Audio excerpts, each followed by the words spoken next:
With its energy consumption heavily dependent on coal and oil, India wants to increase the role of natural gas in the mix. There are plans to increase imports of liquefied natural gas, or LNG, but the government's primary aim is to increase domestic production. However, output has been falling in recent years, and last year's total of 2.7 billion cubic feet was just 55% of the total we saw in 2010. Hopes of revival, therefore, are pinned on a series of discoveries in the Bay of Bengal, and there are also long-term plans to exploit the country's large reserves of shale gas.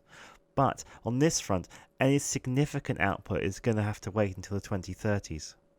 India's energy consumption is currently dominated by coal, which accounts for nearly 57% of the total, one of the highest percentages in the world.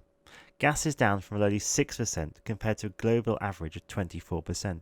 Against this background, therefore, the government's plan is to increase the share of gas in the energy mix from 6 to 15% by the end of this decade, and as part of a wider effort to reduce the share of imported coal and oil. In an effort to boost the consumption of natural gas, it has cut the state-controlled domestic gas price from $3.06 to $2.50. Households are also being encouraged to switch from oil and biomass for heating and cooking, and the gas grid is being extended to supply more gas to industry.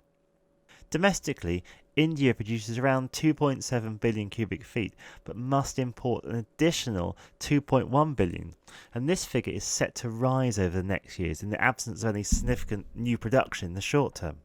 Most of India's imports of LNG come from Qatar, but next year, new additional supplies from the US are scheduled. The long-term plan, however, is for a big boost to domestic production, and proven reserves are comfortably 43 trillion cubic feet, and the total could increase with further offshore exploration.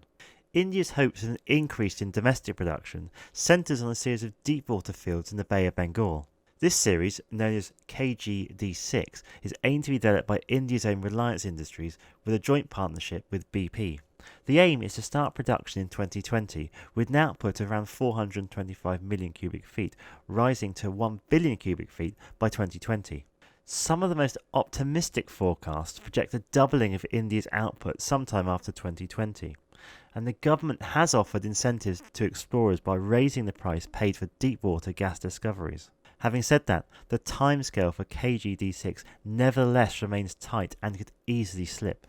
India's imports of natural gas, meanwhile, will only continue to grow.